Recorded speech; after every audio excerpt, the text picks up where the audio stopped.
Una buona giornata, una buona domenica, ben trovati. Tanta cronaca anche oggi da trattare nel corso della nostra prima edizione. Ci sono davvero notizie che lasciano molto perplessi dalle varie province. Naturalmente anche nella Marca e in Veneto hanno avuto eco le notizie a livello nazionale. Torneremo a trattare tra poco il tema dei 5 sub morti alle Maldive. Oggi dovrebbe rientrare il docente trevigiano Stefano Vanin, che era sul Duke of York, l'imbarcazione da cui si sono calati i sub che purtroppo non sono più riemersi, tra cui il padovano Gianluca Benedetti, ma anche naturalmente l'eco della rischiata strage di Modena con i passanti travolti da un'auto condotta da un 31enne di origini marocchine che ha volutamente investito queste persone sul marciapiede con dei feriti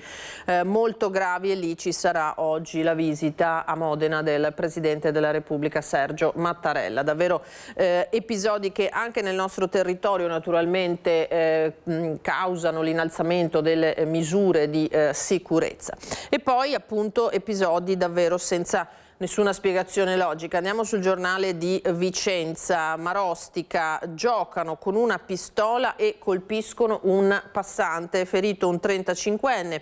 È accaduto a Valle San Floriano, dove alcuni ragazzi, pensate, prendevano di mira dei segnali stradali. È intervenuta la polizia perché questo 35enne, che passava semplicemente di là verso le 18 di ieri, è rimasto colpito da uno di questi proiettili, si è accasciato, l'amico che era con lui l'ha portato prima al San Bassiano, poi dall'ospedale di Bassano del Grappa questo 35enne di Pianezze si è deciso poi a trasferirlo al San Bortolo di Vicenza, ferita grave ma non sarebbe in pericolo di vita.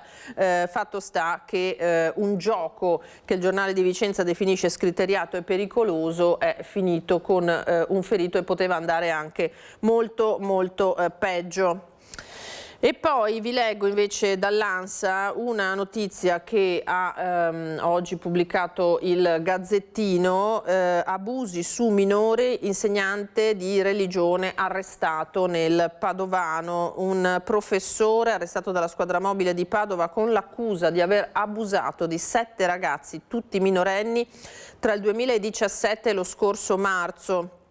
Si tratta di un 36enne, anche animatore in alcune parrocchie del Padovano, collaboratore di una realtà sportiva, originario della Marca trevigiana. Si trova da venerdì agli arresti domiciliari nella canonica di un comune dell'Interland, e a far scattare le indagini sarebbe stata la segnalazione di una delle vittime, che nei mesi scorsi aveva confidato a un altro insegnante dello stesso istituto quanto accaduto con il professore di religione, vicenda confermata dalla questura di Padova, su cui più tardi vi proporremo anche quello che è stata la nota della diocesi di Padova.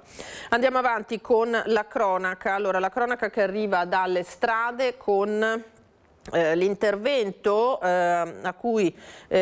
ha tenuto impegnati i vigili del fuoco dalle 8:10 di questa mattina. Siamo a Villa del Bosco, provincia di Padova, comune di Correzzola.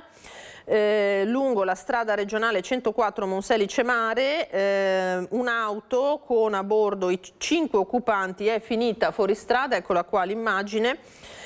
Autonomamente si è capovolta, come vedete, su un fianco dentro un canale, ha colpito un ponticello di accesso a un terreno agricolo, e dunque i 5 occupanti sono rimasti, vedete le condizioni stesse della vettura, tutti feriti. La squadra arrivata dal distaccamento di Piove di Sacco ha estratto dall'auto i passeggeri, tutti di età compresa tra i 14 e i 20 anni, quindi giovanissimi, messo in sicurezza il mezzo e poi consegnato appunto gli occupanti al SUEM 118, sul posto per i rilievi anche i carabinieri.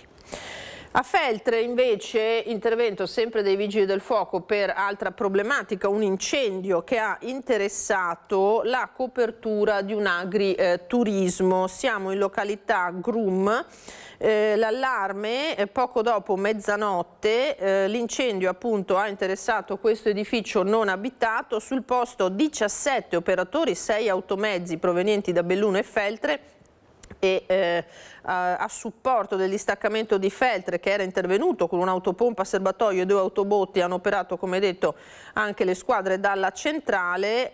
Le fiamme hanno coinvolto la copertura e una parte del fabbricato, il rogo è stato circoscritto e non si è propagato, lo vedete, all'intero edificio, e non si registrano feriti. Le cause sono in corso di accertamento da parte dei tecnici dei Vigili del Fuoco. Torniamo, dicevamo, sulla tragedia delle Maldive che ha segnato purtroppo un'altra vittima, un sommozzatore impegnato nelle ricerche dei 4 italiani ancora dispersi. Ha perso a sua volta la vita. La legale dell'agenzia di viaggi Albatros Top Boat fa sapere inoltre che l'immersione degli italiani a quella profondità non era prevista, afferma che l'agenzia non l'avrebbe comunque mai autorizzata. A Padova resta il dolore per la perdita di Gianluca Benedetti, l'unico corpo recuperato tra i 5 connazionali in questo momento. Oggi previsto il rientro in Italia del trevigiano Stefano Vanin. Si aggrava il bilancio della tragedia alle Maldive. I media locali confermano la morte di un sommozzatore delle forze armate maldiviane impegnate nelle ricerche dei 4 italiani ancora dispersi nell'atollo di Vavu. Il militare, il sergente maggiore Mohamed Mahadi, si era immerso per poi essere portato d'urgenza all'ospedale per un malore. A confermare il decesso sono state le forze di difesa nazionali delle Maldive con un messaggio pubblico su X. Secondo i primi riscontri, il sergente è morto a causa della malattia da decompressione, causata dalla formazione di bolle di gas nel sangue e nei tessuti. Le autorità maldiviane hanno inoltre avviato un'indagine per chiarire perché il gruppo si sia immerso oltre il limite consentito di 30 metri previsto dalle normative locali. Intanto continuano le ricerche dei 4 sub-italiani ancora intrappolati nella rete di grotte sottomarine dove giovedì scorso si era consumata la tragedia. Le operazioni di ricerca, interrotte inizialmente dal maltempo, sono riprese con 8 sommozzatori maldiviani impegnati a turni nell'individuazione dell'ingresso delle grotte e nel tentativo di riportare in superficie i corpi. Il portavoce presidenziale Mohamed Hussein Sharif ha annunciato inoltre un nuovo piano operativo. 2 specialisti italiani, uno esperto di soccorso in acque profonde e uno di immersioni in grotta, dovrebbero unirsi alla missione. È stata inoltre sospesa a tempo indeterminato la licenza della Duke of York, la safari boat sulla quale viaggiavano gli italiani coinvolti nell'incidente. Nel frattempo la Farnesina continua a seguire costantemente l'evolversi delle ricerche della professoressa Monica Montefalcone, la figlia Giorgia Sommacal e i ricercatori Muriel Odenino e Federico Gualtieri, che risultano ancora dispersi. Finora l'unico corpo recuperato è quello del padovano 44enne Gianluca Benedetti. Proprio a Padova, dove Benedetti è nato e cresciuto, resta il dolore tra chi lo ha conosciuto veramente. Un super professionista che amava il suo lavoro, di certo non uno sprovveduto, così ce lo descrive Federico, proprietario del negozio di noleggio di attrezzature subacquea Issimo, con il quale Gianluca collaborava organizzando corsi. Oltre alla sua sfrenata passione per le immersioni, c'era anche quella per il calcio, coltivata a 2 passi da casa, nel quartiere Sant'Osvaldo. Prima di lasciare Padova nel 2017 per trasferirsi alle Maldive, Gianluca era uno dei pilastri del torneo di Palo, storica competizione che lo ha visto crescere, come ci racconta il suo fondatore Enrico Cavalletto, che lo conosce fin da bambino. L'ho conosciuto essendo suo animatore della CR. Io avevo sui 18-20 anni, lui ne aveva 8 e 10 più o meno, e quindi il nostro rapporto è cominciato così, proprio da quando era un bambino. Lo caratterizzava già da piccolo una grande dinamicità. Io proprio questo ricordo di questo gruppetto di 4-5 ragazzi che poi tra l'altro sono rimasti amici per un lungo periodo della loro vita, che condividevano la grandissima passione per il calcio. Gli amici del torneo, stretti nel dolore, hanno condiviso una lunga dedica sul sito ufficiale. Fuori dal campo era il compagno che tutti volevano avere accanto, scrivono: sorriso facile, battuta pronta, presenza fissa. La cosa che farei sicuramente è quella di dargli un forte abbraccio, e questa è la cosa che mi sentirei di fare. Le parole sono un po' difficili da trovare in questi momenti. Un paio di aggiornamenti su questa vicenda battuti dalle agenzie prima di riprendere la strada verso casa. Ieri hanno fatto i bagagli gli occupanti della Duke of York. Sappiamo che la polizia è salita a bordo al porto quando è arrivata nella capitale Malé, polizia che ha interrogato i presenti, verificato l'attrezzatura a bordo. C'era anche il console onorario alle Maldive che ha parlato con i nostri connazionali italiani. Sappiamo che questa crociera scientifica è patrocinata dalla Università di Genova, e appunto il professore italiano Stefano Vanin, trevigiano, che è associato di zoologia proprio all'Università di Genova, ha scambiato qualche parola con l'ANSA. Stiamo bene ma siamo stanchi e provati, ha detto, parlando anche dei suoi studenti che sono a bordo dell'imbarcazione. Tra l'altro sempre le agenzie hanno dato notizia che è previsto per oggi l'arrivo sul luogo della tragedia di un team finlandese specializzato in recuperi subacquei. Dovrebbe, come detto, arrivare oggi e cercare appunto di calarsi per recuperare nella grotta in cui hanno trovato la morte i corpi degli altri 4 italiani che ancora mancano all'appello. Solo a quel punto sarà possibile, tramite le autopsie e la verifica dell'attrezzatura che hanno ancora con loro, capire cosa possa essere davvero successo in quella grotta per intrappolare tutti e 5. Pare che Benedetti, il padovano, abbia tentato, che era la guida del gruppo, abbia tentato di risalire, ma anche lui senza riuscirci. Andiamo a un'altra tragedia, quella che si è consumata invece in Carnia, altre vittime della montagna, 2 giovani turisti stranieri morti ancora nei giorni scorsi e recuperati solo nelle scorse ore.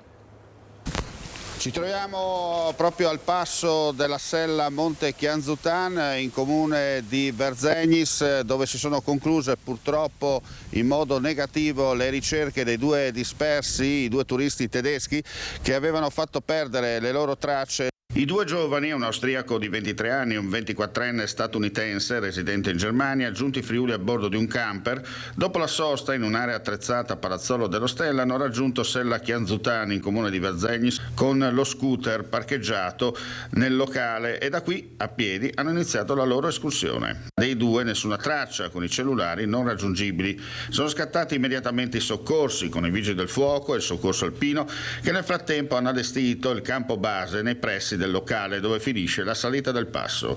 Questa mattina le ricerche sono ripartite intorno alle 6:30, in supporto anche l'elicottero con i tecnici a bordo. Pochi minuti di sorvolo e i corpi sono stati rintracciati. Calati con il vericello, per i soccorritori non è rimasto altro che constatarne il decesso. Dopo il nulla osta, le salme sono state recuperate e ricomposte nella cella mortuaria dell'ospedale di Tolmezzo, dove ad attenderle c'erano i parenti giunti nelle ultime ore dalle rispettive località di residenza per l'accertamento delle vittime. Al momento l'ipotesi più probabile resta quella di una tragica caduta accidentale durante l'escursione. E torniamo alla serata di paura vissuta venerdì tra Ponte nelle Alpi e la Valbelluna, dove un inseguimento ad altissima velocità ha trasformato la Sinistra Piave in un vero e proprio teatro da Far West, con l'arresto di un 31enne. Vai, oggi vieni su. Eccolo là.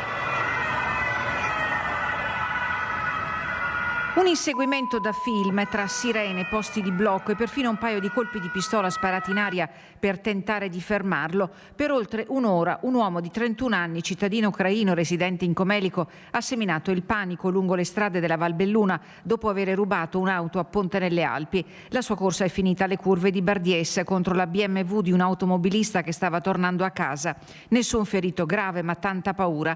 Tutto è cominciato nel pomeriggio, quando il 31enne, regolare sul territorio, rotatorio incensurato ruba una Fiat Tipo a Ponte nelle Alpi. Il proprietario dà immediatamente l'allarme, scatta la caccia all'uomo. A intercettare la macchina sono le telecamere leggi-targa installate all'NTI. Da quel momento alle auto della polizia si aggiungono quelle dei carabinieri di Feltre, che dal tardo pomeriggio avevano organizzato un'attività di controllo. Ai posti di blocco il fuggitivo non si ferma, anzi accelera e le pattuglie si lanciano all'inseguimento a sirene spiegate. Molti residenti escono di casa increduli.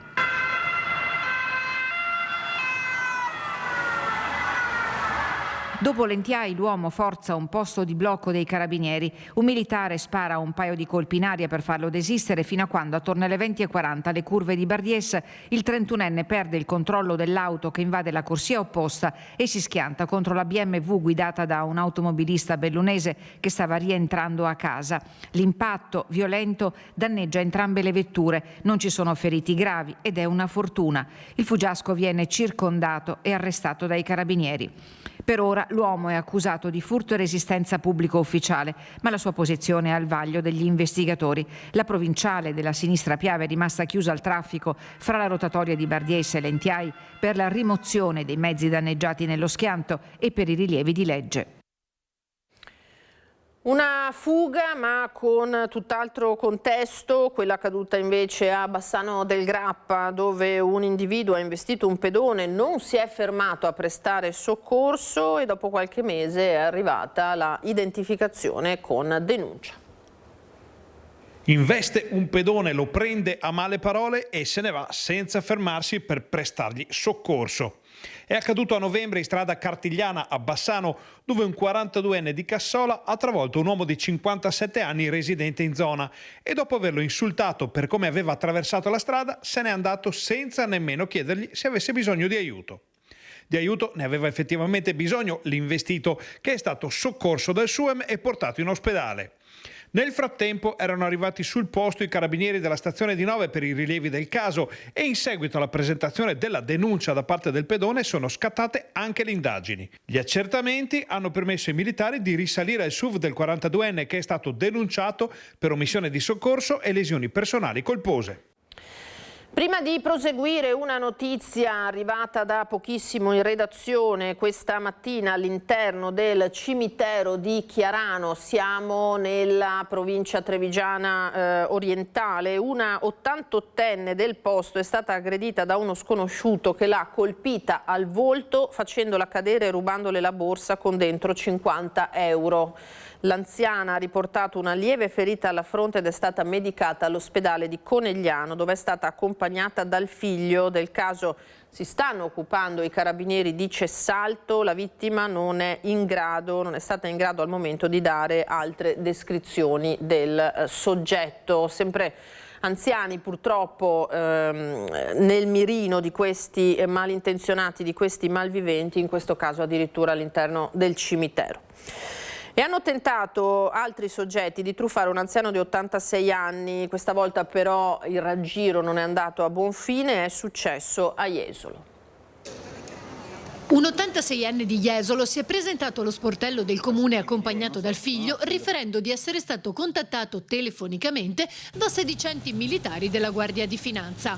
A quel punto gli operatori gli hanno consigliato di sporgere denuncia. Dal momento che l'anziano non poteva spostarsi, però, gli è stato dato un appuntamento in municipio e quando si è presentato lì non c'era nessuno. Quindi si è rivolto agli uffici comunali, permettendo così di attivare le opportune verifiche.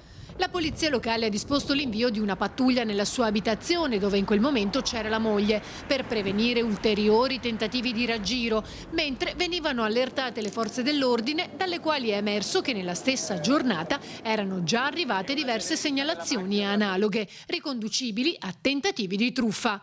Le autorità hanno confermato che si tratta di un modus operandi basato sull'utilizzo improprio del nome di istituzioni o forze dell'ordine per indurre le vittime a lasciare la propria abitazione. Per questo il comune di Jesolo invita tutti i cittadini, in particolare gli anziani e i loro familiari, a prestare la massima attenzione. E allora abbiamo appena parlato di una rapina a un'anziana al cimitero di Chiarano. Andiamo a vedere quello che è successo nelle scorse ore al cimitero di Badoere. Siamo in comune di Morgano, sempre nella Marca trevigiana. Atti vandalici dove ignoti hanno preso di mira loculi e tombe incendiando vasi, danneggiando le sepolture. Un gesto che ha provocato naturalmente profonda indignazione nell'intera comunità. Mi sono venuta stamattina a buon'ora per venire a mio marito, mi ho offeso perché questi non si scherzi da fare, è proprio una roba che fa schifo veramente, guarda, fa piangere, anche se non si... Scusami, ma... Mi fa un dispiacere vedere queste robe qua. Dolore, indignazione, incredulità di fronte agli atti vandalici che hanno preso di mira il cimitero di Badoere. Ignoti hanno dato fuoco ad alcuni loculi in 3 diversi punti del Camposanto. Le fiamme, appiccate a fiori di plastica, vasi o lumini, hanno danneggiato le lapidi, annerito le foto, lasciando fuligine e cenere anche sulle sepolture vicine. C'è molta gente al cimitero, si è appena celebrato un funerale ed è un'intera comunità che si sente ferita da questo oltraggio alla memoria dei defunti, alla sacralità di un luogo dove ci si reca per mantenere un legame con i propri cari che non ci sono più, per sentirli ancora vicini. Vedere devastata la tomba di un familiare è una pugnalata al cuore. È mio suocero questo, sì, mi ha avvisato una mia amica che era qua e sono venuta qua e era tutto quanto colato, tutto nero dappertutto. Poi stamattina, dopo che hanno fatto un sopralluogo i vigili, sono venuta a pulire e tirato via tutto. Insomma, non avevano altro da fare. Quella dove c'è mia suocera, hanno incendiato quella sotto, no? Si capisce, non so cosa. C'è il vaso, i fiori. Cosa vuole? Ma sono proprio vandali, vero? Non si sa chi è stato perché nessuno l'ha visto, vero Antonella? Una roba che fa male. Fa male sì, perché a me hanno rubato ancora fiori sulla tomba, sulla casetta là dove c'è mio figlio, ma dico, ma fa ste robe così, non si può, non è accettabile, vero? E proprio resti male. Oltre ai loculi dati alle fiamme, i vandali se la sono presa anche con una sepoltura a terra. Una croce è stata spaccata, buttata giù probabilmente con un calcio. Stessa sorte a vasi di fiori e lumini lanciati distante. Un gesto assurdo che alimenta dolore e rabbia. Una vergogna, con una bella Piera metterli a lavorare sui campi, sul cimitero Tegnirneto. No, e basta, guarda. Per carità, è una vergogna. Scoperto l'atto vandalico, sono stati avvisati gli addetti di Contarina per dare una prima sistemazione alle tombe profanate. Polizia locale di Morgano che è al lavoro per identificare i responsabili anche attraverso le telecamere di videosorveglianza del Camposanto, col sindaco che ha definito naturalmente quello che è successo un atto gravissimo e inaccettabile. Con la polizia locale di Strana Morgano abbiamo delle telecamere non magari che puntano direttamente al luogo dove si è svolto proprio il fatto, ma nelle immediate vicinanze, quindi sicuramente adesso cercheremo di fare un'azione investigativa per cercare di capire, di individuare qualche responsabile, perché va perseguito senza nessun tipo di sconto. La polizia locale è già al lavoro per arrivare ad identificare i responsabili degli atti vandalici al cimitero di Badoere. Al vaglio le immagini della videosorveglianza comunale. Di gesto gravissimo ed inaccettabile parla il sindaco di Morgano, Nicola Lazzaro. L'atto vandalico di per sé è un atto che ovviamente va sempre condannato, ma in questo fatto, all'interno di questo contesto, all'interno di un cimitero, all'interno di un luogo di culto dove tutti veniamo a trovare i nostri cari, dà veramente misura che le persone che lo hanno commesso non hanno anima, non hanno coscienza, non hanno rispetto per assolutamente per niente. Non si sa al momento se quanto accaduto al cimitero possa avere dei collegamenti con il raid vandalico verificatosi in zona impianti sportivi lo scorso 31 ottobre nella notte di Halloween. C'è stata proprio un'azione di un gruppo importante di ragazzi che ha incendiato dei cassonetti, ha fatto dei danneggiamenti, svuotato istintori, lanciato petardi, però in quell'occasione siamo riusciti, grazie all'aiuto dei carabinieri della stazione di Strane, anche a individuare qualche responsabile e il procedimento sta andando avanti. Con la cronaca andiamo a un'altra vicenda che ha sollevato davvero un polverone, la gita a Trieste di 2 classi delle elementari di Marostica, in cui i ragazzi si sono calati nei panni dei migranti della rotta balcanica e in piazza li hanno anche incontrati dando loro da mangiare. Questi politici hanno paura del potere educativo, così il presidente del Consorzio Italiano di Solidarietà Schiavone sul caso di questa contestata gita, attesa tra l'altro l'ispezione del Ministero. Va fatto un plauso a questo sistema educativo che cerca di insegnare per l'appunto ai ragazzi e anche ai bambini qual è la realtà e cerca di farli immedesimare, no? nelle persone più fragili. È un sistema educativo che è stato attaccato con inaudita violenza. Questa non è una polemica, è una forma di intimidazione sostanzialmente da parte di chi invece ha potere, esercita potere e cerca per l'appunto di impedire l'esercizio della libertà didattica che è tutelata dall'articolo 33 della Costituzione. Anche Gianfranco Schiavone, presidente del Consorzio Italiano di Solidarietà, è intervenuto in merito alla polemica scoppiata dopo la visita di una classe quinta della scuola elementare Arpalice Cuman Pertile di Marostica in Piazza della Libertà a Trieste. I bambini avevano distribuito i pasti ai migranti, raccontando l'iniziativa della scuola volta a simulare e conoscere le difficoltà del viaggio dei profughi attraverso la rotta balcanica. Il tutto filmato con il telefonino da Lorena Fornasir, presidente dell'associazione Linea d'Ombra, che aveva poi postato sui social l'esperienza dei bambini. Alcune ore dopo il video era stato rimosso. Fornasir, contattata telefonicamente dalla nostra emittente, ha preferito non rilasciare dichiarazioni. Ma la polemica intanto prosegue. Al centro il fatto che la piazza sia teatro di episodi gravi quali rapine, risse e accoltellamenti. Ieri i parlamentari di centrodestra si erano mossi subito, depositando un'interrogazione al ministro dell'istruzione Giuseppe Valditara. Attesa per la prossima settimana un'ispezione del ministero alla scuola di Marostica per far luce sull'episodio. Sono politici che hanno paura della libertà educativa, sono politici che guardano a modelli di società autoritaria. Come in tutte le società autoritarie il potere controlla l'informazione e controlla l'educazione. Si pensi al fascismo italiano, ma a qualunque sistema autoritario. Evidentemente ci sono molte nostalgie per questo tipo di realtà.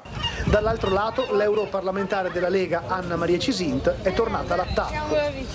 Ancora una volta la sinistra dalla parte sbagliata della storia. In questo caso la scuola, le maestre hanno trattato i bambini come migranti irregolari. È inaccettabile che vengano bendati per spiegare loro che i migranti irregolari sulla rotta balcanica scappano dalla polizia. È un messaggio sbagliatissimo, gravissimo e inaccettabile. Come gravissimo e inaccettabile che quei bambini piccoli siano stati per coinvolgerli in un orientamento politico che non devono subire a quell'età, siano stati portati in una piazza, la Piazza Libertà, che più volte è stata teatro anche di episodi molto gravi. Non più tardi di una settimana fa un accoltellamento.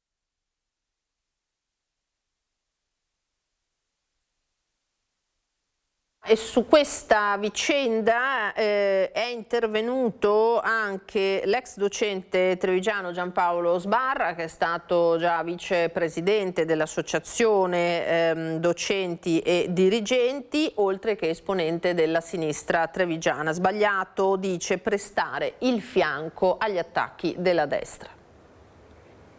Bisogna sapere sempre a cosa si va incontro, mai, come dire, fidarsi delle buone intenzioni, perché le buone intenzioni non bastano. Giampaolo Sbarra, ex insegnante, già vicepresidente dell'Associazione Docenti e Dirigenti Scolastici, oltre che esponente della sinistra trevigiana, ha più di una perplessità sulla gita a Trieste delle 2 classi quinte della scuola elementare di Marostica. Bambini che in Piazza Libertà hanno dato da mangiare ai migranti della rotta balcanica. Scalzi e con gli occhi bendati si sono messi nei loro panni. Il tutto ripreso e diffuso anche in un video, col risultato piuttosto scontato che dal centrodestra si è scatenata la bufera. Io non do un giudizio sulla questione in sé, almeno per come si è svolta, perché non so se i genitori erano consapevoli, fino a che punto erano consapevoli, fino a che punto era stata preparata tutta questa vicenda, quali erano le responsabilità di tutti gli enti coinvolti. Cioè sono molte cose da sapere, però resta un giudizio sul fenomeno complessivo. Al di là che l'obiettivo l'obiettivo potesse davvero essere quello di far comprendere e toccare con mano a bambini di 10 anni il fenomeno migratorio, docenti e associazioni a cui si sono appoggiati sapevano fin dall'inizio a cosa sarebbero andati incontro, obietta Sbarra, come un copione già scritto da ambo le parti. Sono temi importanti che vengono utilizzati in una polemica trentennale, perché ormai sappiamo che queste cose finiscono in questo modo, quindi penso che sia opportuno pensarci prima. Per Sbarra bisognava in sostanza muoversi con maggiore cautela. C'è un problema educativo, quindi credo che sia un'esigenza importante di aprire anche i bambini alle problematiche del nostro tempo.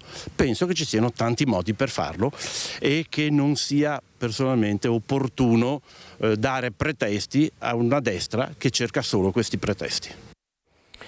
A Treviso, in via Castelmenardo, è comparsa un'altra scritta in memoria di Francesco Favaretto, il giovane accoltellato ucciso nel dicembre del 2024. Per Fratelli d'Italia si tratta banalmente di un atto di vandalismo e non di memoria.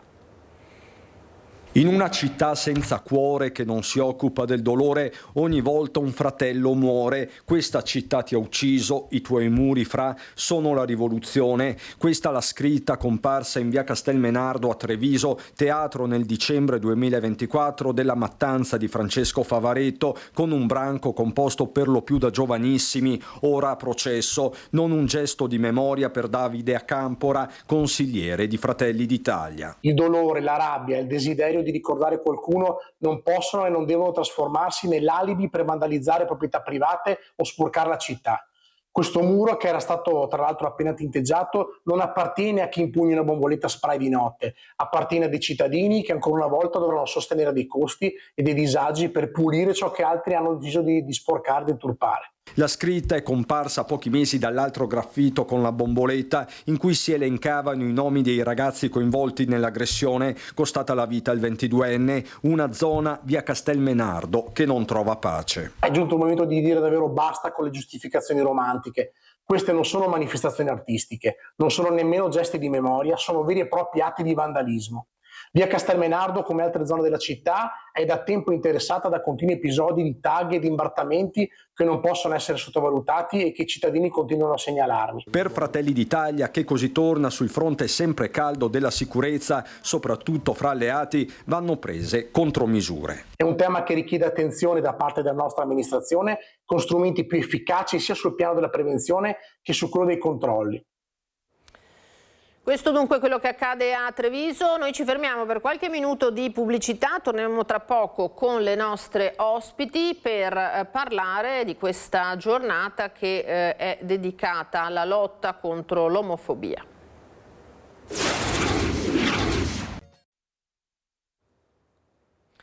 Ritorniamo in diretta da studio, lasciamo per un attimo la cronaca, ci ritorneremo più tardi, parleremo anche della festa in corso a Venezia che rinnova il suo sposalizio con il mare, oggi festa dell'Assenza, ma andiamo a parlare anche di quello che è il significato di questa giornata, 17 maggio, giornata internazionale contro l'omofobia. E allora saluto e ringrazio innanzitutto l'ospite che mi ha raggiunto in studio, buongiorno, l'avvocata Valentina Pizzol. Buongiorno Valentina. Buongiorno.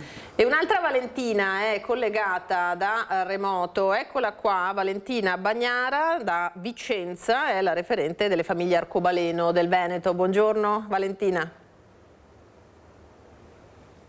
Al momento non la sentiamo, vediamo se riusciamo a ripristinare l'audio, regia, provi a parlare che vediamo se c'è.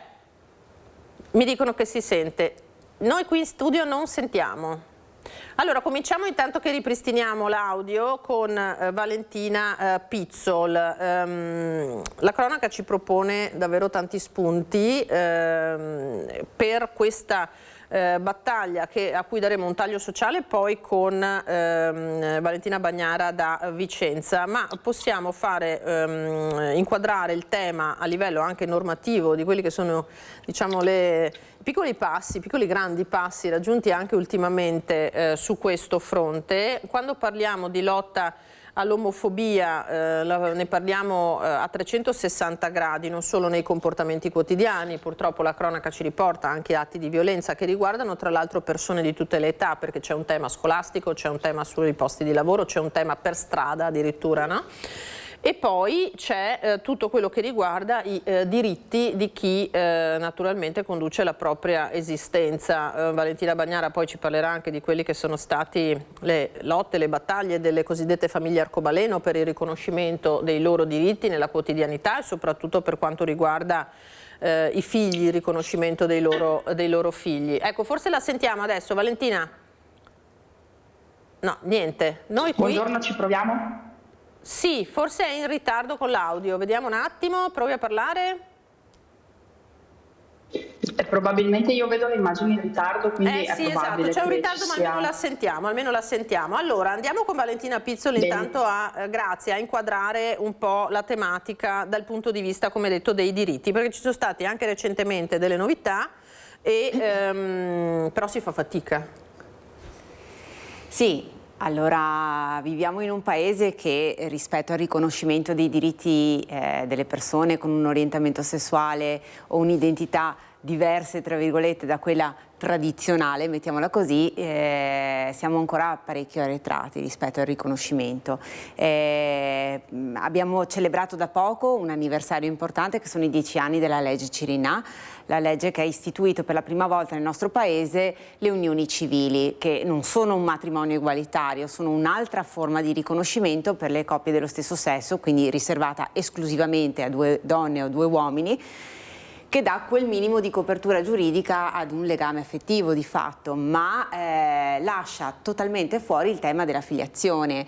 E purtroppo questo è un grosso vulnus della norma, perché in realtà le coppie dello stesso sesso hanno figli, cioè li hanno in vario modo, banalmente coppie di donne, Valentina Bagnara, che è un esponente appunto di famiglia arcobaleno, dopo potrà anche raccontare, ma banalmente ricorrendo a una procreazione medicalmente assistita di tipo eterologo fatta all'estero, e poi in Italia condurre la vita qui come coppia omogenitoriale con un figlio. Ecco, ci sono voluti anni e battaglie perché la Corte Costituzionale l'anno scorso si pronunciasse e dicesse che effettivamente un bambino nato da una PMA praticata all'estero da una coppia di 2 donne possa avere lo status di figlio di entrambe le donne.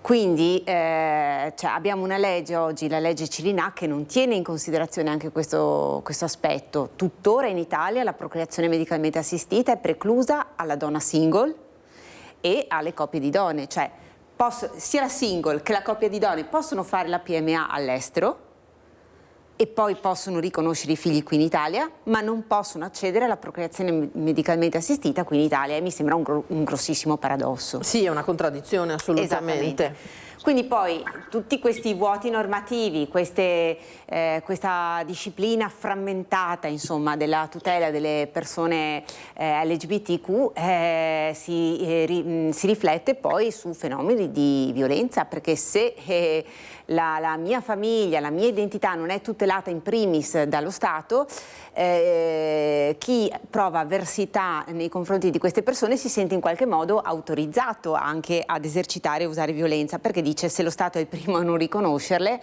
a renderle invisibili, io non sento, tra virgolette, o probabilmente mi sento più motivato ad usare violenza o aggressione nei loro confronti, perché li riconosco come qualcosa di meno di me. Ecco. E su questo che report ha lei, essendo anche vicina appunto come legale alla comunità LGBT, gli episodi purtroppo anche nel nostro territorio sono o non sono frequenti? Sì, sono frequenti. Di vario tipo, sì, immagino, sì, no? Sì. Violenza su diversi livelli. Sì, sono frequenti, però tante volte non sono denunciati, perché quello che ci si dimentica sempre alla base è che denunciare una violenza perché sono stato picchiato in quanto omosessuale, perché ero a mano nella mano con il mio compagno, con la mia compagna, presuppone comunque un coming out da parte della persona che non è necessariamente scontato, cioè Adesso stiamo assistendo a un ricambio generazionale dove comunque i giovani sono più di mentalità aperta, ma se lo caliamo sulle persone di un'età diversa, che potrebbe essere collocata tra i 50 e i 60 anni, già queste per esempio potrebbero incontrare delle difficoltà, perché non è sempre detto che la persona che subisce violenza abbia fatto coming out all'interno della propria famiglia o magari nel nucleo lavorativo, e quindi tante volte dover denunciare per dover dire è successo questo fatto mentre stavo facendo questa cosa, mentre mi trovavo con Tizio o con Caia, preclude o limita la possibilità di farlo, e quindi non abbiamo neanche un report veramente attendibile sul punto. Però diciamo dal punto di vista normativo verrebbe punito in maniera abbastanza severa oppure no? Attualmente non c'è una legge che punisca il reato specifico di omo, lesbo, bitransfobia, cioè ci aveva approvato il DDL Zan a introdurre anche delle forme aggravanti laddove le lesioni, le percosse fossero state, o altri reati più gravi fossero stati fatti in ragione di... non è passato ed è un dispiacere, nel senso che comunque... Ma allora io personalmente ritengo che servirebbe ovviamente la legge contro l'omo-lesbo-bitransfobia, però dico che il passaggio prima da fare è riconoscere i diritti delle coppie dello stesso sesso, perché non riconoscerli ma introdurre un reato che punisce chi usa violenza nei confronti di quelle persone, quando lo Stato è il primo a usare violenza nel momento stesso che non riconosce queste forme di vincoli affettivi, cioè diciamo che è una soluzione a metà. Ecco, una legge contro l'omofobia sarebbe poco efficace se prima non abbiamo il matrimonio egualitario, banalmente. Certo, poi Valeria Bagnara, a cercare di difendere o quantomeno riconoscere diritti sul campo acquisiti di fatto, esistenti già, ci provano alcune istituzioni in realtà, no? Abbiamo visto comuni che, mi viene in mente quello di Padova, apertamente hanno sfidato anche la norma e anche i richiami che sono arrivati, ma poi banalmente vediamo anche nelle sentenze di tribunale piuttosto che nei comportamenti, mi viene da pensare, delle aziende sanitarie, si è già oltre quella che è poi la norma scritta, no? Cioè ci sono dei diritti tra virgolette acquisiti che si cerca di riconoscere anche se non sono scritti appunto da nessuna parte. Valentina, come referente delle famiglie arcobaleno del Veneto facciamo un po' un punto, perché voi ne avete davvero passate tante per cercare di avere il riconoscimento appunto dei vostri diritti e di bambini che ci sono di fatto, no? Perché poi c'è questo tema, diritti di persone che esistono e che vivono nel nostro territorio e poi dei genitori che li accudiscono. Sì, noi abbiamo da 20 anni, da 21 anni, da quando è nata la nostra associazione, di fatto abbiamo chiesto sempre la stessa cosa, cioè che i diritti dei nostri figli e delle nostre figlie già esistenti sul territorio nazionale italiano venissero semplicemente tutelati dallo Stato. Diciamo che, come diceva prima l'avvocata Pizzol, una grande parte della tutela è arrivata grazie alla sentenza della Corte Costituzionale dell'anno scorso, che riconosce il diritto di riconoscere alla nascita un figlio come proprio da parte di entrambe le madri che affrontano il processo di procreazione medicalmente assistita all'estero. Certo è che siamo arrivate a questo tipo di risultato perché abbiamo affrontato anni di battaglie legali anche molto dure e pesanti, che alla fine ci hanno dato ragione. Il raggiungimento di questo tipo di obiettivo, di risultato è dolorosissimo e molto carico anche di emotività da parte nostra, perché ci è costato combattere contro lo Stato. I diritti non sono sancibili da una sentenza. I diritti devono essere tutelati da chi ha il potere di farlo. In questo caso nel nostro paese si tratta del Parlamento.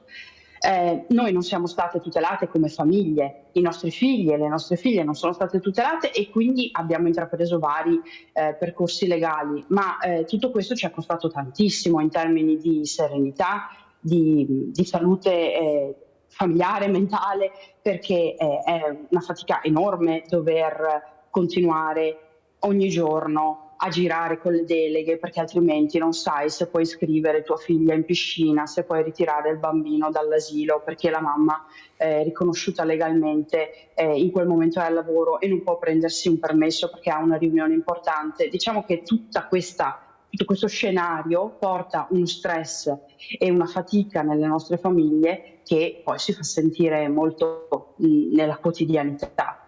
Il risultato che abbiamo raggiunto è stato storico, perché di fatto ha messo in sicurezza tutti i bambini e le bambine che verranno. Però dice bene l'avvocata Pizzol, nel momento in cui lo Stato è il primo a non riconoscere le nostre famiglie come famiglie a tutto tondo, a 360 gradi, le persone che poi noi incontriamo nella vita, nella stragrande maggioranza dei casi stanno dalla nostra parte. La società civile ci accoglie, i nostri figli e le nostre figlie vanno a scuola, fanno sport, sono sereni, però quando c'è qualcuno che invece si sente in disaccordo con il nostro stile di vita, con il nostro essere più intimo, cioè la nostra identità, e pensa addirittura che i nostri figli e le nostre figlie non avrebbero dovuto nascere. Beh, ecco, se vive in uno Stato che non ci tutela, si sente legittimato nel dircelo, nel dirlo alle bambine e ai bambini e nel mettere in atto nei loro confronti degli episodi di violenza psicologica che nessuno si permetterebbe mai di mettere in atto nei confronti di un minore. Tutte le ricerche scientifiche che sono state fatte sui figli di famiglie omoaffettive da 50 anni a questa parte dicono che il problema non sta nell'orientamento sessuale o nell'identità di genere dei genitori, ma sta nel contesto esterno alla famiglia e in quanto questo contesto possa essere accogliente e inclusivo o meno. Se noi viviamo in un paese in cui lo Stato decide di prendere la via dell'inclusione e dell'accoglienza, i cittadini e le cittadine lo seguiranno e nel caso in cui dovessero decidere di non seguirlo, verranno puniti dalla legge, come è giusto che sia, perché se io compio un reato è giusto che io venga perseguita. Ma quando mai crescere un bambino con amore e cura può essere considerato un reato? Noi in Italia in questo momento viviamo questa situazione, perché la legge Varchi criminalizza i bambini e le bambine nati all'estero attraverso la gestazione per altre persone e minaccia i loro genitori di multe altissime e detenzioni lunghe per aver messo al mondo dei figli. Questo è estremamente grave e ha una ripercussione su questi bambini e queste bambine già nati, bambini grandi, che non possiamo ignorare. Noi li dobbiamo tutelare anche come società civile. Certamente. E allora al 17 di maggio 2026 cos'è urgente, Valentina, fare? Sono urgenti moltissime cose.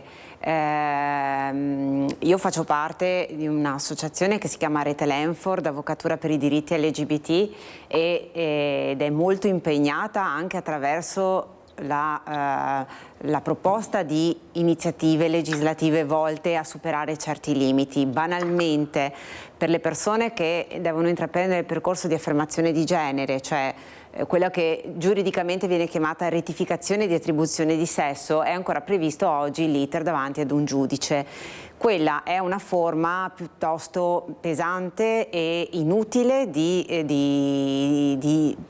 strada per consentire un riconoscimento del diritto.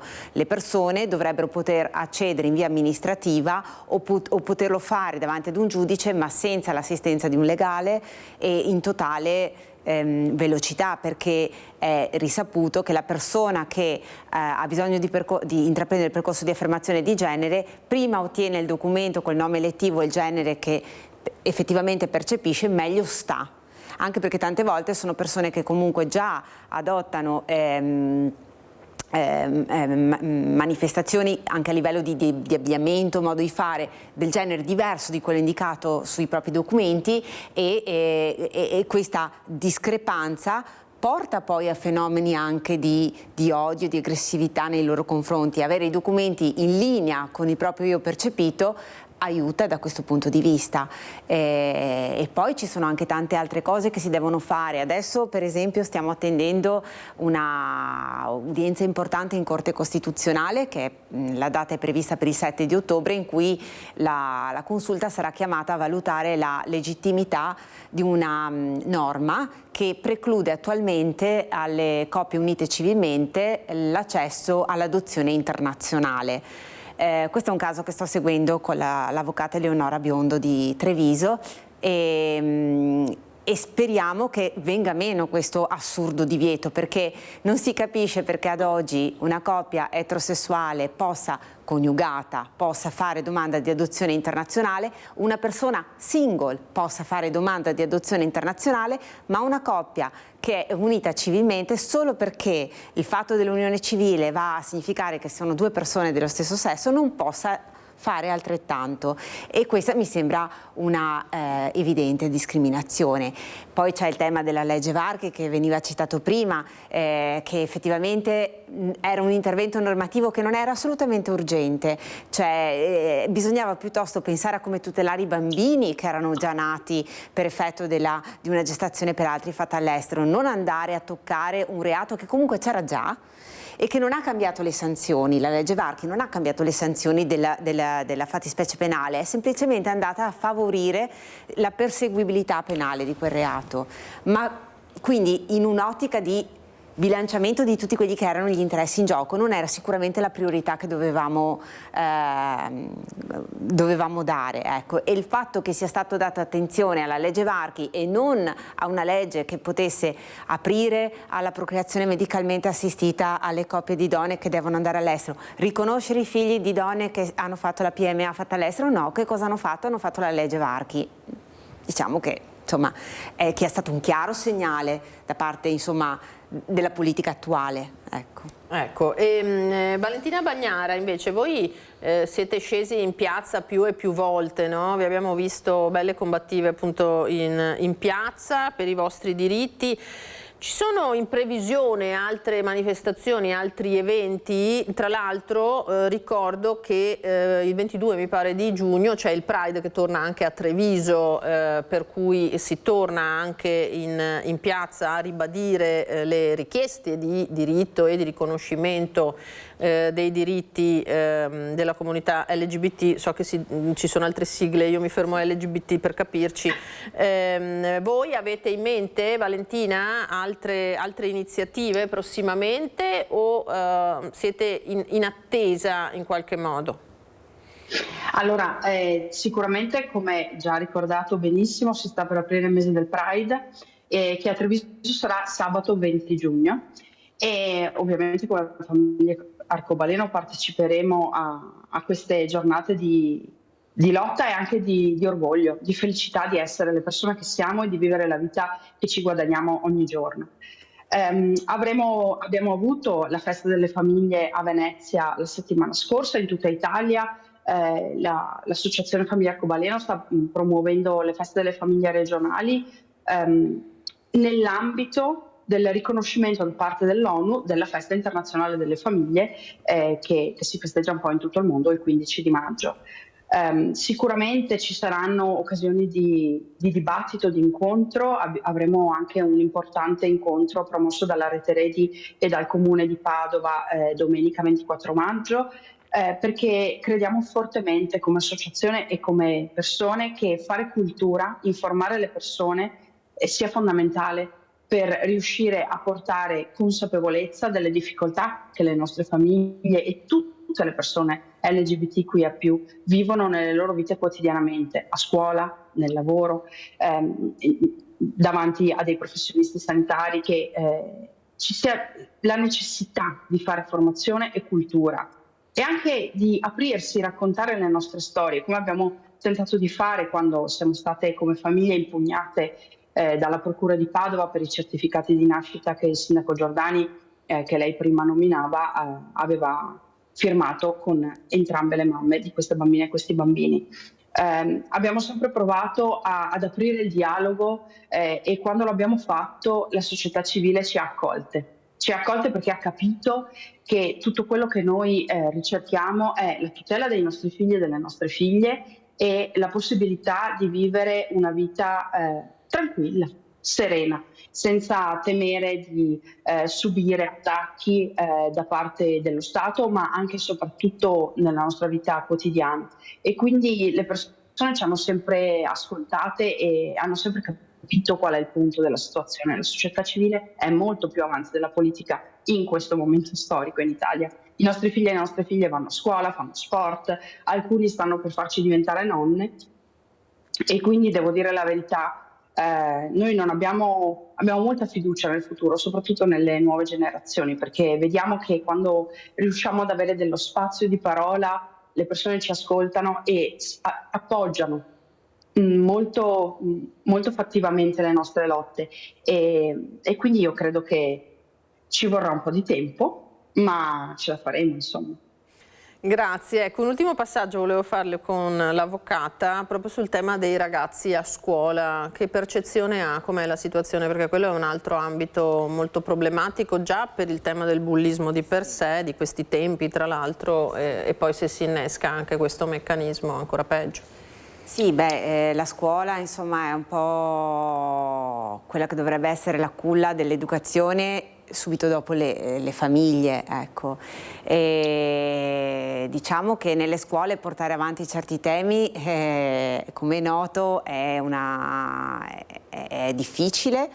Però per esempio, parlando proprio di diritti LGBTQIA+, il tema dell'introduzione del regolamento dell'identità alias nelle scuole, per esempio, è una forma di aiuto in questi termini, perché nei confronti di studenti che non hanno ancora, che magari hanno appunto avviato un percorso di affermazione di genere ma non hanno ancora una sentenza che li autorizzi a potersi presentare ufficialmente con il nome e il genere elettivo, le scuole, me ne viene in mente una su tutte, il liceo artistico di Treviso, hanno adottato questo regolamento e quindi gli studenti al loro interno possono attivare la carriera alias. Questo significa che all'appello io risponderò banalmente al nome di Marco anziché Valentina e potrò anche sugli atti interni scolastici poter utilizzare il mio genere e il mio nome di elezione, e questo mi metterà sicuramente al riparo da potenziali attacchi di bullismo da parte di persone che magari, siccome mi vedono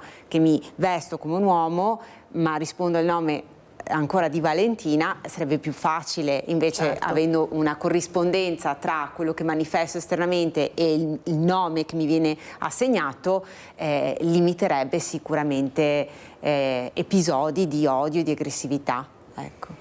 Benissimo, allora insomma c'è tanto ancora da fare. Noi abbiamo voluto fare con voi il punto in questa giornata, dedicare anche noi correttamente uno spazio a questa tematica. Vedremo appunto anche quelle che saranno le manifestazioni in piazza che torneranno a Treviso e buon lavoro a voi dunque, perché mi pare di capire che strada ce n'è ancora da fare. Allora grazie a Valentina Bagnara che è collegata da Vicenza, referente delle famiglie Arcobaleno Veneto, e alla nostra Valentina Pizzo, avvocata che è venuta a trovarci in studio.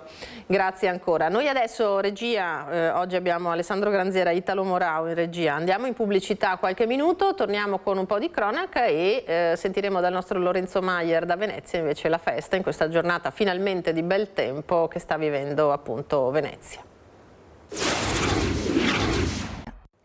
Ritorniamo in diretta con la nostra prima edizione e dunque a Venezia, l'abbiamo accennato prima dello stacco pubblicitario, si sta celebrando lo sposalizio del mare, la festa dell'Assenza. Siamo collegati telefonicamente con il nostro Lorenzo Maier, sempre pronto a raccontarci quello che accade in Laguna e Venezia. Lorenzo, buongiorno. Buongiorno Lina, a te e ai nostri telespettatori, buona giornata e buona domenica. Una festa particolare, quella di oggi ovviamente per la città di Venezia, diciamo è una delle tre feste a cui la città è più legata, insieme ovviamente al Redentore e alla Madonna della Salute. La festa dell'Ascensione, il giorno dell'Ascensione, Venezia dall'anno 1000 rinnova lo sposalizio di Venezia con il mare. Nell'anno 1000 fu il doge Pietro II, poi ovviamente in tempi moderni tocca al sindaco della città, in questo caso a Luigi Brugnaro, che insieme al patriarca Francesco Moraglia ha vissuto dalla Bissona il corteo acqueo, e quindi questa festa dell'Ascensione, il rinnovo dell'antico rito dello sposalizio di Venezia con il mare, che non è solo una rievocazione ma simboleggia il legame che c'è ancora oggi ovviamente tra la città e il mare, un rapporto inscindibile. In questo caso il lancio dell'anello è avvenuto in laguna, nelle acque della laguna, ma il significato è quello comunque di gemellare Venezia con le sue acque. Poi alle 11:30, con qualche minuto di ritardo per il corteo, è iniziata la messa presieduta dal patriarca Francesco, che ha ricordato la festa ovviamente dell'Ascensione, quindi la festa liturgica dell'Ascensione, in cui Venezia rinnova lo sposalizio di Venezia con il mare. Quest'anno, ogni anno c'è un gemellaggio di Venezia con un'altra città. Lo scorso anno è toccato a Palermo, che oggi ha riconsegnato l'anello dogale a Venezia, che a sua volta l'ha passato al comune di Lucevera, comune friulano, quindi una festa che tocca anche le altre reti, l'altra parte del nostro gruppo, il Friuli, gemellando Venezia con la capacità e l'esempio. Sono state queste le parole sia del patriarca che del sindaco, l'esempio che ha dato il Friuli nel terremoto tragico del 1976, in cui i friulani, con un terremoto tragico che ha distrutto tantissimi luoghi del nostro amato Friuli, i friulani riuscirono a rimboccarsi le maniche e a ricostruire il Friuli, per cui, come ha ricordato il sindaco, è anche molto importante, un significato simbolico, il fatto che Venezia si sia gemellata con quello che il Friuli fu un esempio di resilienza per tutta l'Italia. Ci sono state anche le regate, ci sono i mercatini, ovviamente c'è anche un po' di campagna elettorale, per cui abbiamo visto, qui è un po' un aspetto un po' più curioso che non riguarda la festa, ma tanti candidati che distribuivano i loro santini. Tra una settimana si vota, comunque l'importante è che anche... È caduta la linea con il nostro Lorenzo Maier, vediamo se riusciamo a recuperarlo. Abbiamo visto immagini davvero magnifiche, grazie anche al bel tempo che finalmente è ritornato sulla nostra regione per testimoniare questa cerimonia sempre estremamente suggestiva. Vediamo se recuperiamo il nostro Lorenzo, altrimenti andiamo avanti col nostro telegiornale e stasera naturalmente nel corso dei TG della sera vi daremo altre immagini e altre suggestioni da Venezia. Allora, intanto andiamo avanti, regia, andiamo al Teatro Comunale Mario del Monaco di Treviso. È stata assegnata la 10ª edizione del premio Goffredo Parise per il reportage, riconoscimento alla carriera quest'anno a Peter Gomez. Vediamo. No, non mi aspettavo un premio alla carriera che mi ha fatto sentire abbastanza vecchio, anzi pensavo addirittura che portasse un po' sfiga. Poi ho pensato, meglio un premio alla carriera che un premio alla memoria. Peter Gomez ha accolto con sorpresa ed emozione il premio alla carriera conferito dalla 10ª edizione del premio Parise. Condirettore del Fatto Quotidiano, Gomez ha ricordato il ruolo fondamentale del giornalismo oggi, avere il coraggio di fare inchiesta e raccontare il potere. Io sono convinto di non fare questo mestiere per cambiare il mondo, ma che se noi facciamo in maniera buona questo mestiere, certe volte il mondo può cambiare. In questo periodo si raccontano poco le storie del potere.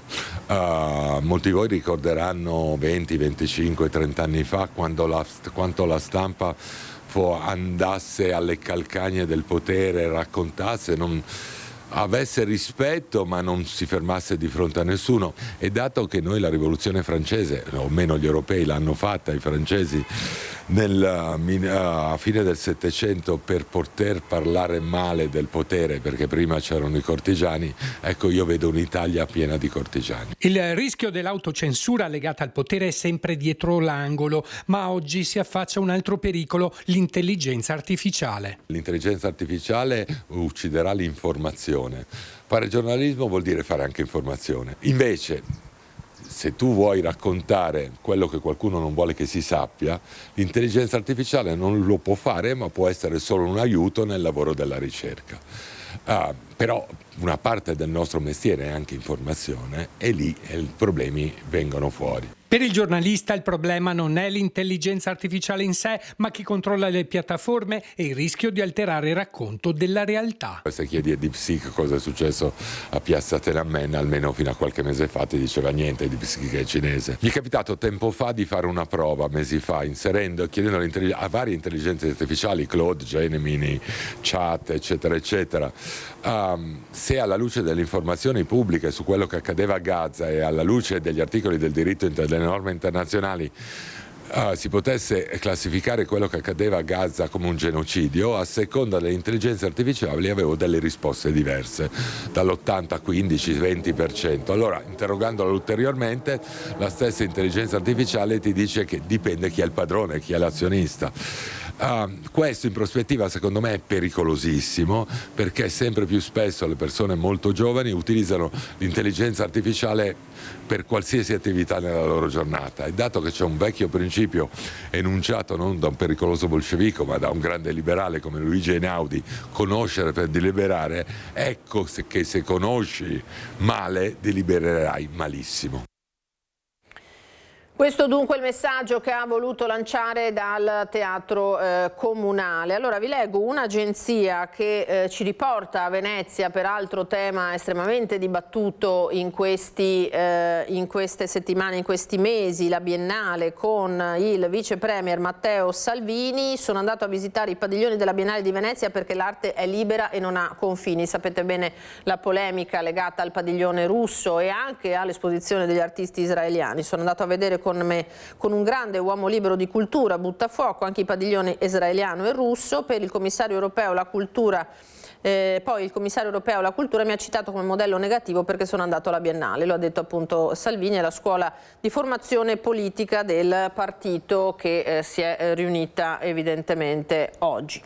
Allora, le abbiamo dette le notizie principali di questa giornata, dagli aggiornamenti della morte dei 5 sub di cui riparleremo anche al telegiornale di questa sera, non solo, anche diversa cronaca dal territorio.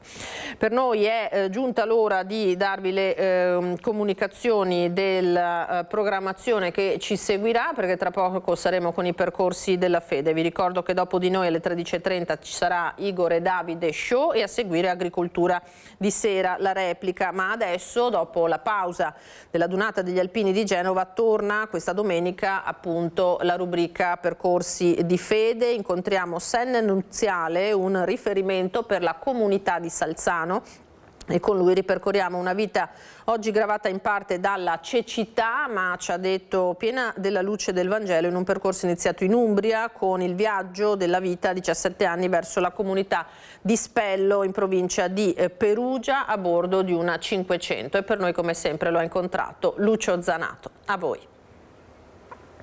Nuova puntata di Percorsi di vita e di fede, questa domenica con noi Senne Nunziale. Benvenuto. Grazie. Allora, intanto cominciamo dal nome e dal cognome, che sono abbastanza inusuali per il nostro, diciamo, territorio veneto. Allora, il nome e cognome sono gli stessi del mio nonno paterno, ereditati per tradizione. Il mio nonno paterno era di Napoli e è stato adottato da una famiglia di un paese vicino, da piccolissimo, aveva il suo nome e il suo cognome, quindi non sono nome e cognome adottivi ma i suoi originari, però non sappiamo da dove venissero.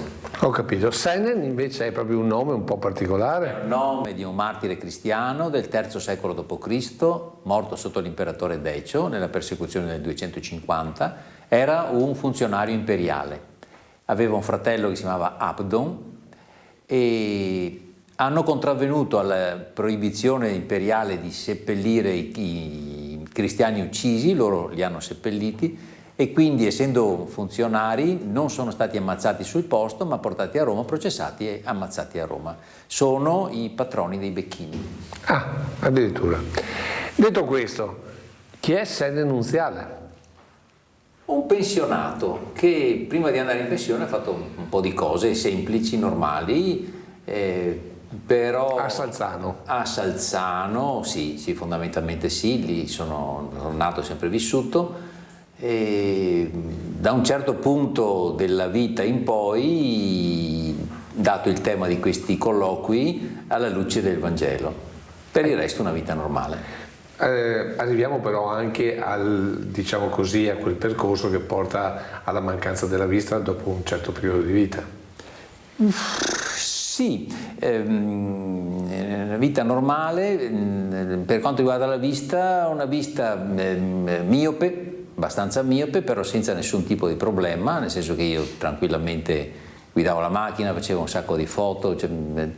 A un certo punto è iniziato un processo di degenerazione della retina che poi è diventata una bella degenerazione quasi definitiva. E questo per quanto riguarda, diciamo così, la vita, il percorso di vita. E il percorso invece di fede, dicevamo? In fede, diciamo che fino all'adolescenza è stato un percorso normalissimo di un ragazzo di un paese veneto, di campagna, quindi vita di parrocchia, le solite cose che si possono anche intuire. Tutto è iniziato, diciamo, per quanto riguarda il mio essere come sono, da un'esperienza fatta con un gruppo di amici, 6 maschi, 6 femmine, a Spello, dove c'era Carlo Carretto che con altri 2 o 3 piccoli fratelli del Vangelo, che è una famiglia di Charles de Foucault, d'estate promuovevano le settimane bibliche. Noi siamo andati lì una settimana, era l'ultima settimana di settembre del 76, molti di noi erano ancora minorenni, io avevo ancora 17 anni, e da lì è cominciato tutto, perché diciamo che abbiamo scoperto in una settimana che cos'è la parola di Dio, il Vangelo, la Bibbia, che cos'è la preghiera e che cos'è la vita di comunità. Ecco, ma come mai hai scoperto lì e non prima, visto il percorso di... Perché nelle parrocchie venete non c'era offerto questo prodotto, c'era il solito prodotto classico, catechismo, gruppi parrocchiali, gruppi giovanili, ma niente di più. E allora lì a Spello che cosa si è trovato di più? Di più un annuncio forte, profetico ed esigente della parola di Dio, cosa che nelle parrocchie cominciava, ma parliamo del 76, quindi erano appena 10 anni dalla fine del concilio e appena 5 anni dalla traduzione in italiano della Bibbia, e quindi erano proprio agli albori della riforma, perché una riforma che parte da Roma arrivi in una parrocchietta del Veneto ce ne vuole. Noi abbiamo avuto la fortuna di andare in un posto in cui questo messaggio partiva forte e chiaro, e tutti i giovani, moltissimi giovani d'Italia lì lo hanno ricevuto, accolto e portato a casa. Ecco, ma cerchiamo di capire un po' di più, noi che non l'abbiamo vissuto, come si è entrati in questa sintonia, come si procedeva a capire di più, insomma. Le settimane bibliche avevano, per il nome stesso, avevano al centro la Bibbia, l'Antico e il Nuovo Testamento a seconda, e erano per temi. Il tema di quegli anni era il discepolo, cioè il credente che si mette al seguito di Gesù, come vivere e fondamentalmente seguendo una strada che ha come lampioni che tracciano il percorso le pagine del Vangelo, della Bibbia. Ecco, ma per un giovane, un 17enne, non era facile da capire? Era facilissimo. Io ce l'ho in mente incancellabile, ricordo il giorno che era il venerdì, giorno di deserto, e veniva proposto un giorno in cui si faceva individualmente silenzio e ascolto, diciamo, preghiera e ascolto, e in quella giornata io ho scoperto un brano del Vangelo che è il capitolo 12 del Vangelo di Luca, quello che parla della provvidenza. Non preoccupatevi di cosa mangerete, cosa berrete, come vi vestirete. che conclude questo capitolo che tutti conosciamo, credo, con una rassicurazione di Gesù. Dice: non temere, piccolo gregge, perché al Padre vostro è piaciuto di darvi il suo regno. Queste parole sono nel contempo di accompagnamento, di consolazione e di custodia. Io con queste me le sono portate a casa e ce l'ho ancora in tasca. Ma come riuscire a declinarle oggi in questa società? Questo è il punto, questo è il punto. Una volta partiti a seguito di questo maestro, diciamo questo rabbi, si scopre che c'è la sua parola, ma la sua parola contiene dentro tutto un mondo che parte da Abramo, ovviamente declinato con parole di Gesù. Però questo mondo antico va scoperto, va decodificato, e all'interno di questo mondo vanno colti, di questa scrittura, i messaggi per noi. Per esempio, chi è che fa la decodifica? Ognuno deve fare la decodifica. Nel Vangelo di Luca, capitolo 10, versetto 26, quando uno scriba chiede a Gesù qual è il più grande comandamento, Gesù era un rabbino, risponde con una domanda, che è questa: nella scrittura cosa leggi? Cosa sta scritto? Prima domanda. Seconda, come leggi? Quindi noi abbiamo il compito di vedere cosa sta scritto nella scrittura, e quello che è scritto vuol dire che è lì, non si tocca, non si muove, non si sposta. Come leggi vuol dire che la modalità di interpretazione spetta a noi. Però in questo tempo, in questo mondo, non è facile riuscire a interpretare se non si è un po' guidati. Difficilissimo, siamo guidati esattamente dalla nostra coscienza. Come dice il Concilio Vaticano II, la nostra coscienza che cos'è? È una voce sottile che parla al profondo del nostro cuore, e quella voce è la voce dello Spirito Santo. Questa è la guida. Questi sono concetti molto, molto belli e importanti, però declinarli in una vita concreta dove, voglio dire, i fatti di cronaca raccontano tutt'altro. Come si riesce ad incidere? Una volta, come dire, la società si declinava anche nelle parrocchie, adesso le parrocchie sono praticamente vuote, soprattutto di giovani. Allora come avvicinare e avvicinarsi? Alla scrittura? E soprattutto ai giovani? E ai giovani. Questa è una scommessa. È una scommessa grossa, io vedo due possibilità, forse tre, ma intanto due. Una è quella che io non condivido, cioè parte dal presupposto di dire: i giovani che linguaggio parlano? Ecco, parliamo quel linguaggio e possiamo trasmettere dei contenuti. Io ritengo che questa logica, questo approccio sia un approccio di marketing. È il mercato che si avvicina al consumatore parlando il suo linguaggio. Un'altra possibilità è quella dell'annuncio, come dire, nudo e crudo. Paolo dice: io annuncio Cristo e Cristo crocifisso. Questo è un annuncio molto pericoloso, perché può essere che venga accolto da uno, ma da 99 non venga accolto. E la terza possibilità, che è una specie di sintesi, è quella di essere testimoni. Allora, per essere testimone non si può parlare in tedesco in un paese che parla veneto, bisogna parlare il linguaggio delle persone che si hanno accanto e di fronte, ma nel parlare si deve portare la propria vita. Quindi io devo dire quello che sento dentro e quello che sono, non quello che la gente che ho di fronte vuole sentire. La mia sincerità, la mia trasparenza, con il mio linguaggio, ovviamente ispirato, accompagnato, che non parlo per me, parlo sempre a nome di qualcuno, forse questo è un messaggio che può essere accolto. Possiamo dire, insomma, che l'esempio che si dà ogni giorno può diventare riferimento per chi sta cercando? Assolutamente, assolutamente sì. Perché la vita di ogni giorno, se viene fatta, vissuta alla luce della parola di Dio, è già una testimonianza. Poi più di questo noi non possiamo fare. Possiamo provare a strafare cercando di conquistare ascoltatori, ma non è la nostra missione. Il nostro compito è di fare la nostra strada. Se uno fa la sua strada in coscienza, prima o poi trova qualcuno che gli fa delle domande, qualcuno che prova a seguirlo o accompagnarlo e da cosa nasce cosa. Però in tutto questo non sento parlare, non sento dire, non vedo il termine Chiesa. La Chiesa è fatta da tutte le persone che si mettono in cammino al seguito di Gesù. Quindi diciamo la Chiesa è quella del popolo, non quella, diciamo così, del clero? Anche loro fanno parte della Chiesa, tutti facciamo parte della Chiesa. E la distinzione tra Chiesa gerarchica e Chiesa popolo può essere fatta, ma è una distinzione tecnica. Un padre del VI secolo, cioè 500 e qualcosa d.C., che viveva a Gaza, si chiamava Doroteo, ha sintetizzato la realtà della Chiesa. Lui parlava dei santi, ma i santi erano i credenti cristiani. Ha sintetizzato la realtà della Chiesa con l'immagine del cerchio. Ogni cristiano, chiunque sia, è un punto di un cerchio. Il cerchio è fatto di infiniti punti. Al centro del cerchio c'è Gesù Cristo. Ogni cristiano si avvicina al Cristo intanto in quanto si avvicina ai fratelli, e si avvicina ai fratelli intanto in quanto si avvicina a Cristo.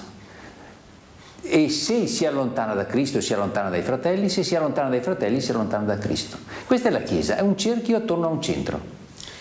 Tutto bene, però il problema è anche un altro, secondo me, cioè il fatto che l'interpretazione delle scritture o anche del Vangelo possa essere, come dire, personalizzata. Mi viene in mente quel termine che si trova nelle fibbie dei soldati. Gott mit uns. Esatto, Dio è con noi. Io, come dire, interpreto il Vangelo, interpreto la Bibbia come meglio mi aggrada sotto questo profilo. E allora come fare invece per dare un indirizzo vero?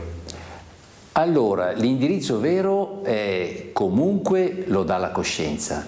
Se io interpreto il Vangelo a mio uso e consumo, sono disonesto, non sono un credente, sono una persona che sfrutta un testo sacro a suo uso e consumo. È importante l'interpretazione della Chiesa, perché il Magistero ha una autorevolezza che gli viene dal mandato degli Apostoli, che va ascoltata attentamente, ma io uso questo principio per me. Io sono un laico, sono un padre di famiglia, sono un cittadino elettore e pagante le tasse. Le cose che faccio di giorno in giorno devo farle io e ne pago le conseguenze se sbaglio.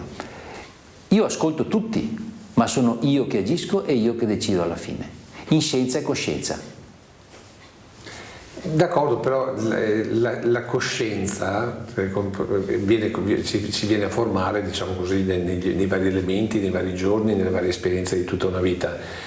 Quindi uno può pensare di essere anche nel giusto, in realtà magari giusto non è. E allora come si può avere un binario di riferimento per poter poi crescere anche nella fede? Lampada ai miei passi è la tua parola.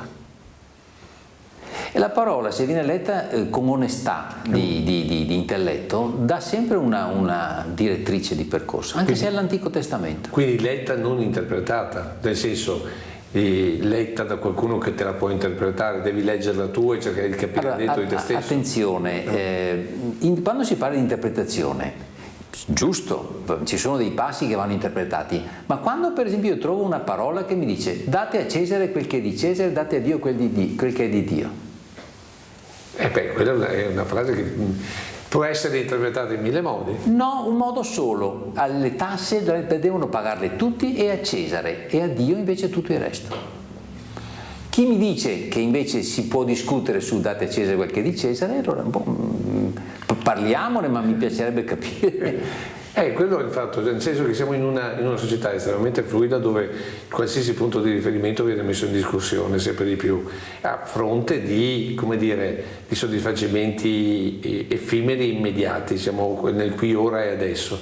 Allora come poter costruire in base a dei principi così forti e fondanti come quelli del Vangelo, della Bibbia, e creare, diciamo, un'alternativa a questa società? L'alternativa secondo me non è difficile, il problema è la costruzione quotidiana, però il riferimento io lo trovo in questo. Io ho dei principi, io sono credente, ho una parola che mi ispira, ho una comunità a cui mi riferisco e con cui mi confronto naturalmente. Ogni uomo per me è un fratello. anche se è un nemico. E ogni uomo per me, essendo immagine e somiglianza di Dio, è portatore di un frammento di verità, per quanto un barlume, un piccolo bagliore, una scintilla di infinito. Se io riesco a considerare i miei compagni di cammino, anche se sono avversari o nemici, in questo modo posso contribuire a costruire quel domani che tutti desideriamo. Se viene meno questo è un problema, perché ha ragione chi diceva homo homini lupus, ogni uomo è un lupo per l'altro uomo, ma io questa prospettiva la rigetto. Però in tutto questo non sento la parola maestri, eppure siamo partiti da un maestro che a Spello ha insegnato come leggere e vivere il Vangelo. C'è un maestro, Gesù Cristo. Solo lui, oppure c'è qualcuno che ci può aiutare alla luce della propria esperienza? Ci sono persone che hanno il dono della parola, hanno il dono dello studio, hanno il dono dell'insegnamento, e queste vanno valorizzate. Hanno anche il dono della profezia, a volte, cioè interpretare in modo profetico. Vanno trovate, cercate e anche ascoltate. L'obbedienza però, come diceva Pietro negli Atti degli Apostoli, conviene obbedire a Dio piuttosto che agli uomini, ma ascoltare con attenzione e anche a volte coltivare l'amicizia di persone del genere è una cosa buona. Lei come ha raccontato il Vangelo, le scritture ai figli? Ho raccontato abbastanza poco, se non qualche episodio, qualcosa, perché per non assillarli, è una cosa di cui mi occupo abbastanza frequentemente e loro lo sanno. Più che altro mi hanno, specie da quando non ci vedo, mi hanno aiutato nelle mie ricerche, perché chiedevo a loro di leggermi dei brani, di farmi delle ricerche, e per il resto hanno visto come io vivo. E questo deve bastare. Ok, quindi l'esempio fisico e pratico è il migliore insegnamento per le nuove generazioni? Secondo me sì. Ovviamente è un esempio, deve essere umile, perché non può essere un esempio di chi dice guarda me perché io sono il migliore. Però sono a disposizione per come sono e per quello che sono, e spero che questo ti possa essere utile. Ecco. Quindi, concludendo questa nostra chiacchierata, alla luce del Vangelo, della sua esperienza e delle scritture, la vita di ogni giorno, la vita che ognuno di noi porta avanti ogni giorno, con scienza e coscienza, deve essere poi l'esempio, e quindi anche il Vangelo per chi ci sta intorno. Sì, con l'attenzione di essere per quanto possibile trasparenti, cioè mettere da parte la nostra personalità perché possa attraverso il nostro comportamento trasparire la parola di Gesù stesso, per quanto gli antichi dicevano Christianus alter Christus, cioè se in me si vede qualcosina di quello in cui credo, allora è cosa buona. Se non si vede proprio niente se non la mia persona, la mia personalità, il mio egocentrismo, c'è qualche problemino. Grazie.